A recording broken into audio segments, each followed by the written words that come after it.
Good morning. Faith and doubt. I see you have let the demons of self doubt and doubt in general and melancholy get inside and sit down at your table. There is no other reason for your troubles than this readiness to listen to their knock and open your door of your brain. If you resolutely do that, you will arrive also at a perfect ease where doubts and desires have their place inside you. If you desire only the divine, there is an absolute certitude that you will reach the divine.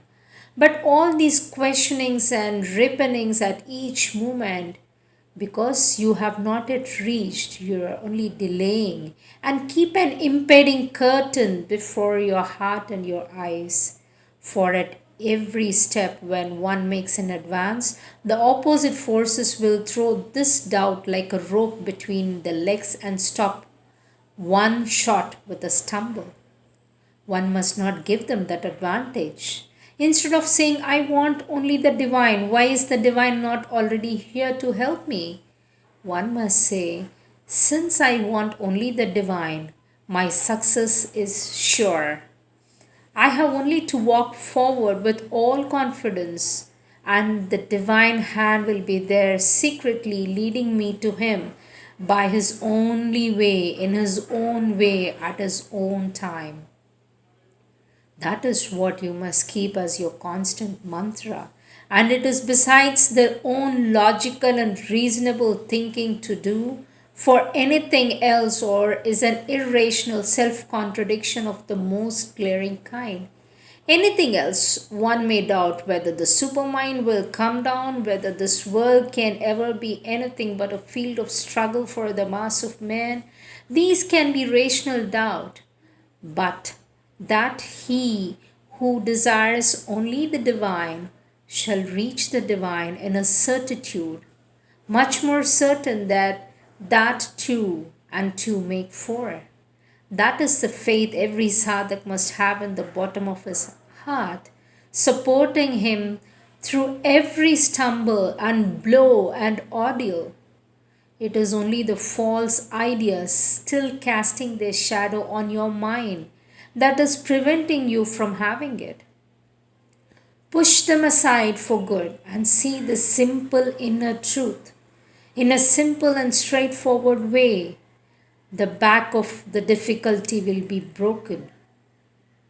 I ask you to have faith in the divine grace, in the truth of the sadhana, in the eventual triumph of the spirit over its mental and vital and physical difficulties in the path, and the Guru, and in the existence of things other than written.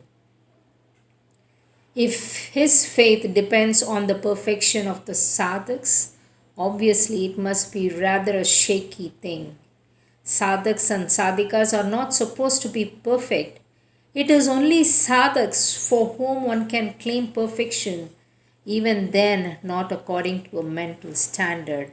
So don't allow any discouragement to come upon you and have no distrust of the divine grace. Whatever difficulties are outside, whatever weaknesses are inside you, if you keep firm, hold on your faith and your aspiration, the secret power will carry you through and bring you back here.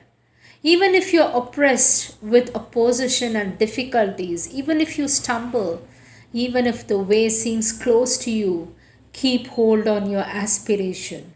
If faith is clouded for a time, turn always in the mind and heart to the divine, and it will be removed.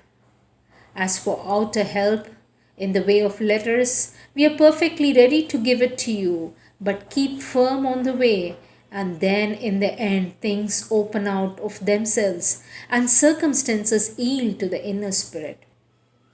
Whatever adverse things present themselves, you must meet them with courage and they will disappear, and the help is always there. Faith and courage are the true attitude to keep in life and work always in the spiritual guidance that the divine protection is always there. It is only your call that delays the protection. It is what that turns you towards the divine that must be accepted as good for you. All else is bad if you are turning away from the divine. This is the true resolution. Keep it firm inside you. Even if waves of outer consciousness or the outer consciousness cover the surface, if one plants a faith of resolution that firmly in oneself, then it remains, even if the mind for a time gets clouded or the resolution dimmed. Yet one finds in the re emerging automatically, like a ship out of a covering wave, goes invincibly on which the journey through all vicissitudes till it reaches the harbor. Faith, surrender, samatha have to be put into every part and atom of the being so that there may be no possibility of a contrary vibration anywhere. You must keep the faith always. However, the lower nature may rise or hostile forces attack, victory will be yours and the transformation is sure. These are the words taken from Letters of Yoga, written by Sri Aurobindo. Thank you. Namaste.